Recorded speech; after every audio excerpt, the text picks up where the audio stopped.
Welcome to Santa Clarita Weekly, where we cover all things local in Santa Clarita Valley every Saturday morning at 9 on KQRU 107.9. Join hosts Tim Haddock and Sage Rafferty as they uncover the latest news, events, sports highlights, and more, keeping you connected and engaged with what matters most in our hometown. All right, welcome back for another edition of Santa Clarita Weekly with Tim Haddock and Sage Rafferty. I'm Sage, he's Tim. You can listen to us on the radio at KQRU 107.9 FM on Saturday mornings at 9 o'clock. We're also on YouTube and Instagram, and you can find us online at santaclaritastar.com. So when we started this radio show and podcast, it was to talk about politics and government policies that affect Santa Clarita. It was talk about the environmental and business developments in Santa Clarita. It was to discuss education, schools, and prep sports in the Santa Clarita Valley. And the year ended with the Chiquita Canyon Landfill halting its solid waste operations. Let me start over again. So the year ended with the Chiquita Canyon Landfill halting its solid waste operations.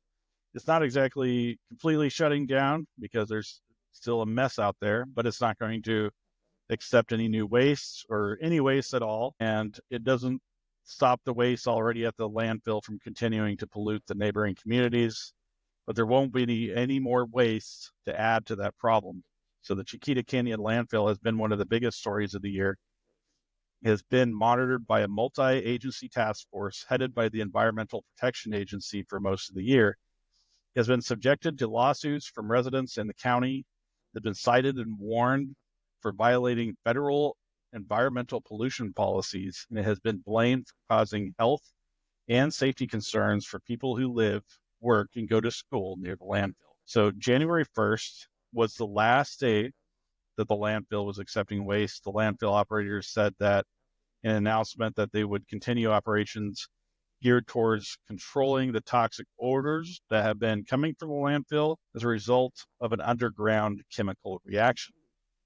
So Los Angeles County Supervisor Katherine Cooper, whose district includes the landfill property, said the halting of operations at the landfill was expected. And this is what she said. She said, "This is a significant change for our community and brings a responsibility to carefully assess its impacts on residents, businesses, and our regional waste management system." Barger said that she will introduce a motion the next Board of Supervisors meeting calling on the County Department of Public Works to conduct a comprehensive assessment of the closure's implications. So the review will serve a number of purposes: the effect on waste disposal operations, environmental considerations, and community health.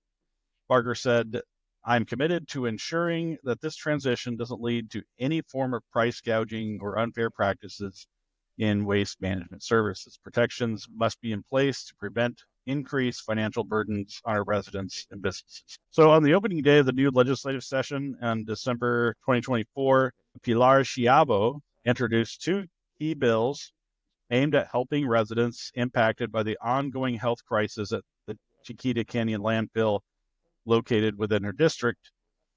So the first bill would exempt compensation received from the landfill from state taxes and ensure it does not affect eligibility for the state's assistance programs like CalFresh. So the second bill seeks state funding to support residents' short or long-term relocation expenses due to the severe health and environmental impacts they have suffered.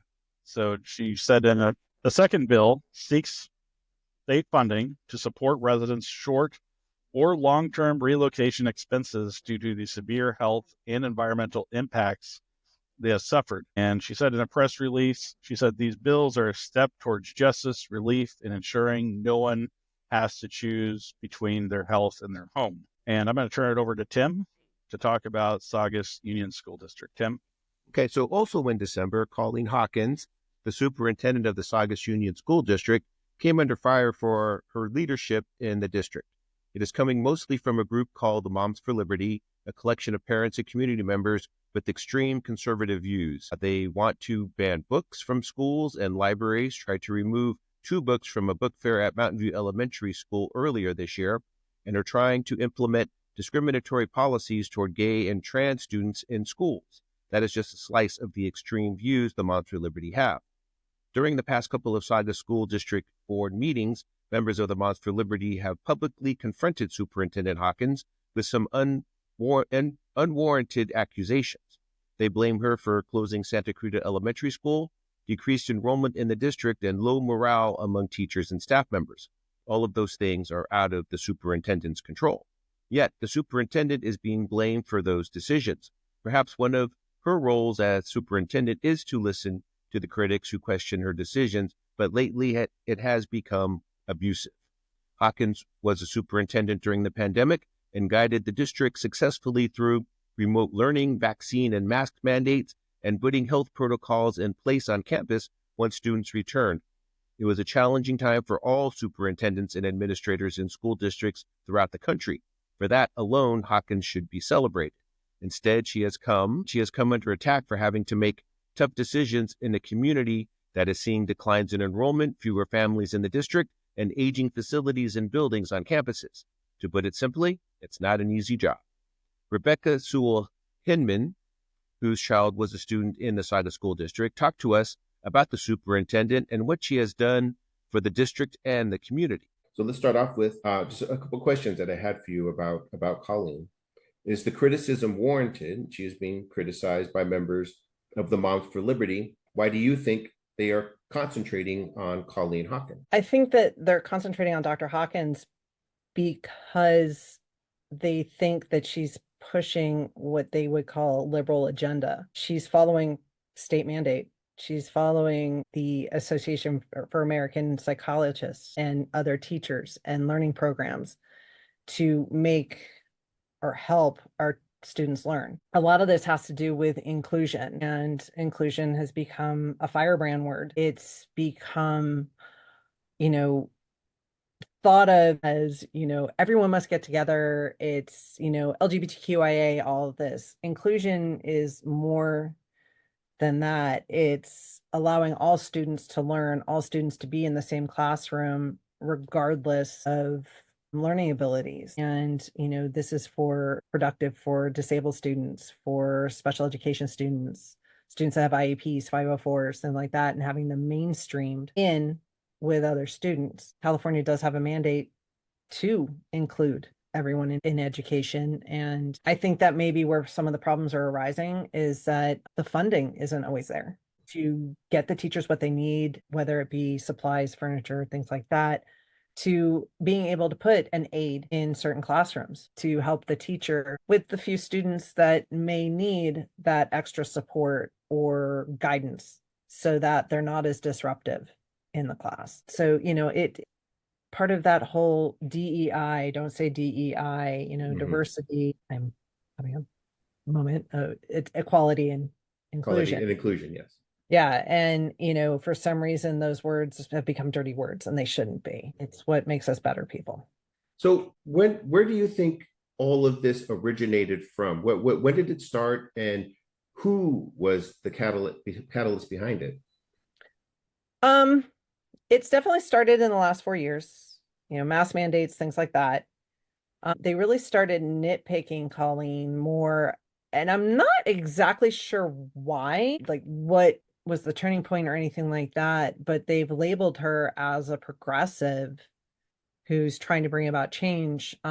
She talks openly about our PBS programs, SEL, things like that, inclusion. And compared to other districts, for some reason, they don't get bothered by that as much, but for some reason in the Saugus Union District, they're struggling with it more. They've gotten more pushback from teachers, from parents especially. They think that it's not healthy, even though the programs now clearly are creating success. Our numbers are going up. Our testing scores are going up. Schools are being awarded. We're getting national awards, local awards, state awards for excellence in education. The Moms for Liberty members flocked to the Saugus School Board meeting on December 17th to prevent Chris Trunke from being elected board president. They were upset about previous board meetings where they claimed that the people were calling them Nazis and called out their advocacy for book bans. They called out Chris Trunke for trying to maintain decorum at the last meeting and when the Moms for Liberty members were speaking out against Superintendent Hawkins for her support for diversity and inclusion. Tammy Messina, the spouse of Hart School Board member Joe Messina, made these comments. Now I'm asking you as my Area 4 representative, along with each of the other members of the board, to carefully consider your choice when electing this year's coming president.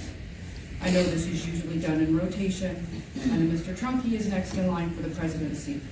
Unfortunately, Mr. Trunke has made it crystal clear at the last 2 board meetings that he is not willing to abide by the Saugus Union School District board governance norms and has therefore disqualified himself for board leadership when he failed to create a supportive school environment through board member behaviors and actions. And I'm going to send it back to Sage to talk about the election results from November. All right. So in November, voters in Santa Clarita split between Democrats and Republicans to represent them in Congress and in the state legislature. So Democrat Pilar Schiavo won her reelection bid in the California Assembly District 40, where Patrick Gibson, she had a slim lead, 51 to 49%, or about 2,500 votes on the final count. Republican Suzette Valladares won the race for State Senate District 23 over Democrat Kip Muller. She had a 53% to 47% lead, and the district is in both Los Angeles and San Bernardino counties. Valladares is a former state assemblywoman. She was defeated by Pilar Schiavo in 2022. Kip Muller is an attorney who had an extremely close race with incumbent Scott Wilk in 2020. In the race for Los Angeles County District Attorney, Nathan Hochman defeated incumbent George Gascon with 61% of the vote. Hochman ran on a tough on crime platform. Gascon has been criticized for attempting to implement progressive policies into the justice system. Hochman had this to say the day after winning the election. We have been to bakeries all over, wonderful Reuben's Bakeries in Compton, in East Los Angeles, in San Pedro, in Long Beach. We love to eat, apparently.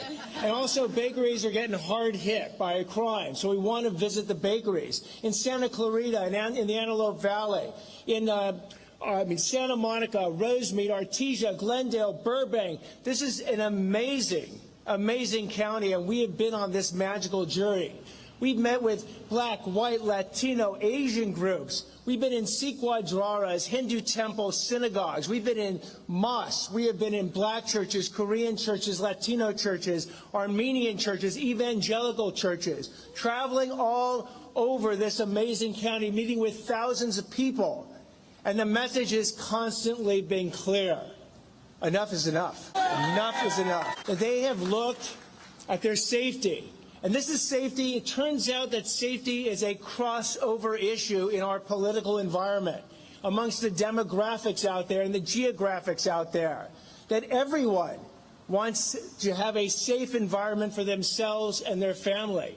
They want to simply go out, not just at night, but during the day, and not have to worry about coming back to a home that's been robbed or a car that's been broken into. They own a store, and we've met with so many store owners out there. They don't want to have a situation where they can no longer even call the police department because the police department says our hands are tied. So here's what I'm here to tell the police department. Your hands aren't tied anymore. The DA's office will not have a political agenda ruling what goes on and what gets prosecuted. We will go back to just 2 things: the facts and the law. The fact that I even have to say that is shocking, but I have to say that. And what I'd like to do right now, all law enforcement officers or first responders who are here, raise your hands. Put your hands up. And let us all give you a huge thank you. And let me add, everyone who is right now or has been in the district attorney's office who's here, raise your hands and get them out high. Fantastic. You guys have been on the front lines. I mean, it's been incredible. I mean, with a boss that hasn't had your back, you have been right there doing justice for the residents of this county with your hands tied behind your back. And I'm here to tell you, your hands will no longer be tied. So Democrat Adam Schiff won the election for U.S. Senate over Republican Steve Garvey in a landslide. Schiff had a 64% of the vote to Garvey's 36%.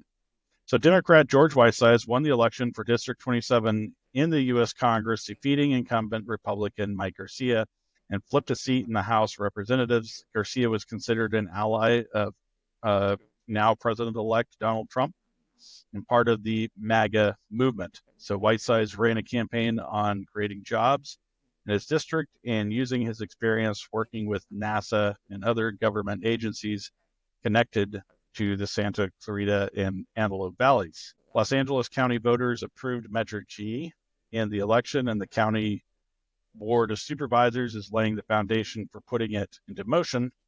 Measure G expands the board of supervisors from 5 to 9 members by 2030. It also calls for the election of a county CEO and other divisions to oversee the management and operation of the county. So as part of the oversight, the supervisors are creating a task force to help organize and facilitate the expansion. Katherine Cooper was reelected to the Saugus School Board by a wide margin. In the election for the Santa Clarita Community College Board of Trustees, Adele Alonso won by 133 votes. Alonso is the president of the Board of Trustees for the College of the Canyons and was running for re-election. She beat challenger Scott Schauer with 50.29% of the vote. Businessman Fred Arnold won the race for Area 3 Board of Trustees over Andrew Taban, a former staffer for both Assemblywoman Christy Smith and Assemblywoman Pilar Schiavo. In Area 4, Charlene Johnson won the election over incumbent Jerry Danielson with 55% of the vote. In July, in a lengthy email to college staff, Dianne Van Hook announced her retirement as Chancellor of the Santa Clarita Community College District, a long goodbye to a 36 career at College of the Canyons. She wrote in part, "As I am retiring from my 36 years at COC, I want to convey to you that it has been the honor of my life to work alongside you, get to know you, and see the amazing things that can be accomplished when people put their minds, hearts, and hard work into collaborating, inspiring creativity, and staying focused on what helps students develop the confidence in themselves to explore their potential and achieve their dreams." So the Board of Trustees issued a brief statement saying they wish Dr. Van Hook the best in her retirement. The District Board of Trustees voted to place Dr. Van Hook on administrative leave before she decided to retire. David Andrus, the political science professor and former president of the Academic Senate at the college, was installed as the interim chancellor of the college district after Van Hook was placed on administrative leave. He began his new role on July 15th. You're listening to KQRU 107.9 in Santa Clarita. You can listen to Santa Clarita Weekly on Saturday mornings at 9 on YouTube, Instagram, TikTok, wherever you listen to podcasts. So, Tim, can you talk to us about some local sports? So in May, the West Ranch boys volleyball team reached the CIF Southern Section California Regional Championship game, but lost to La Costa Canyon at Golden Valley High School. West Ranch lost the Southern California Regional Division III Championship match in 4 games, 3-1. It was a bittersweet end for West Ranch, winners of the CIF Southern Section Division IV Championship, its first in school history. West Ranch beat Foothill League rival Valencia High in the Southern Section Championship match. It was also the first time West Ranch beat Valencia in 3 matches this season. West Ranch beat Sage Hill in the first round of the Southern California Regionals. The Wildcats then knocked out Mission Viejo from Oceanside in the semifinals of the Southern California Regionals in 4 games to play La Costa Canyon in the Division III championship match. La Costa Canyon won the CIF San Diego Section Division I championship. They won the first 2 games of the championship match against West Ranch. West Ranch won the 3rd game, but La Costa Canyon regrouped and won the 4th game and the match. West Ranch ended its championship season with a 27-12 record. The Valencia and West Ranch boys teams played in the Southern Section Division IV championship match. Valencia is no stranger to CIF Southern Section championships, winning back-to-back titles in 2003 and 2004. The Vikings also won 12 Foothill League championships in a row from 2001 to 2012. West Ranch was playing in its first Southern Section Volleyball Championship match, the Wildcats. The Wildcats were a wild card team in the Division IV playoffs and swept Murrieta in the semifinals. Valencia swept Pasadena Poly in its semifinal match. Noah Duffner from West Ranch talked to us about West Ranch's victory. Ball team, West Ranch just defeated Valencia in the CIF Southern Section Division IV championship match. Tell me about the match. Tell me about beating Valencia in a championship match and how your team played today. You know, honestly, it was just all around amazing. West Ranch and Valencia are big-time rivals in most sports, but it was amazing to see how many people came out for this rivalry from our valley and around our valley, and it was just a super packed gym. It was super fun. I'm really proud of how my team played. I think we did amazing. I think it was a long and up-and-coming win. We worked really hard in practice. We prepared really hard for the first week leading up to it. They beat us twice in the regular season, but it's tough to beat a team 3 times in a row, and we took advantage of that, and we were able to capitalize and take this W home, and it really mattered. Okay, your path through the playoffs had to start in a wild card match. Tell me about going through the playoffs, being a wild card team, and reaching this point of the playoffs. I like to think of our wild card match as a warm-up match. Most of our players are really new to varsity, and last year our players didn't even play in the playoff match because we didn't make it. So I was the only one on my team that had played in the playoff match before, and I think it was the wild card match is almost used as a warm-up match to sort of get the feel of the playoff match and sort of feel out how things are going to go. And when we realized things were going well, we just kept it rolling and we kept going, and it took us great places. Okay. And in September, the Hart High football team played Birmingham High at Hart High in the first home football game on campus in over 50 years. The last time Hart High played a home game at Hart was in 1973. The school brought in extra stands for a student section in the north end zone. The football field had lights and an overflowing crowd of parents and fans in the stands. The events leading up to the game at Hart included devastating fires, last-minute alterations to the football field, and finding a school with the flexibility to play a game on short notice. Hart was scheduled to play Eisenhower in Rialto, but the school is in San Bernardino County and was surrounded by wildfires that were raging for more than a week. Eisenhower canceled the game, leaving Hart without an opponent for the 4th week of the season. Birmingham High and Lake Balboa was in the same boat. They did not have an opportunity and an open date for the 4th week of the high school football season. The two teams decided to play each other, but finding a suitable field was the next challenge. Usually plays its home games at College of the Canyons, but Saugus High was playing Simi Valley at COC on that Friday night.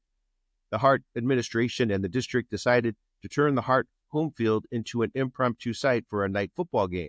The lights were already in place for use, and additional bleachers were brought in for a makeshift student section, and seats were available for the visiting team on the west sideline. The game kicked off on time without a hitch, but it took the Hart High football team a little time to wake up once the game started. Hart won the game 35-9 and won its 3rd game in a row. Hart coach Jake Goosen Brown talked about playing on campus and what it took to make it happen. Tell me about tonight's game. Hart won 48-27 against West Ranch. Jake Paisano, your quarterback, had a great game tonight, over 300 yards passing. Came up with some really big plays for you tonight. Tell me about how well Jacob played for you tonight. Yeah, he's a phenomenal player. He's a great quarterback. I think he's one of the best quarterbacks in the league, and he's putting up big numbers. And he's a smart guy. He's got a great football IQ. He helps to call plays and make sure that we're in the right situation if I screw up a play call. So I'm lucky to be able to coach a guy like Jacob Paisano. Okay, tonight's game, second win in league, beating West Ranch, which was probably one of the better teams in league this year. Tell me about how big this win is tonight.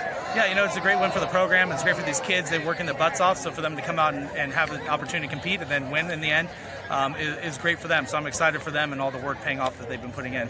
Okay, and then that third quarter, you scored 3 touchdowns. Third quarter kind of blew this game open a little bit. Tell me about how well your kids played in that third quarter and coming out in the second half. Yeah, we knew we had to come out and get the job done in the second half, and we had one setback, and we were able to bounce back and keep fighting and find a way to put the ball in the end zone, and our defense made some critical stops, and they scored on defense, which increases your odds of winning a lot. So it's great to have a defense that can step up as well and make plays. So let's talk about the Dodgers. In October, the Dodgers won the World Series in 5 games against the New York Yankees.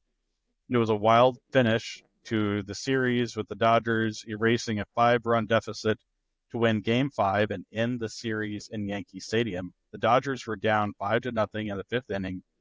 The Yankees chased Dodgers starter Jack Flaherty in the 2nd inning, and it looked like the Yankees were going to send the series back to LA for Game 6. But the Dodgers took advantage of 3 Yankee miscues in the 5th inning, scored 5 runs, and tied the score 5-5. The Yankees took the lead again, 6-5, before the Dodgers scored 2 runs in the 8th inning to take a 7-6 lead.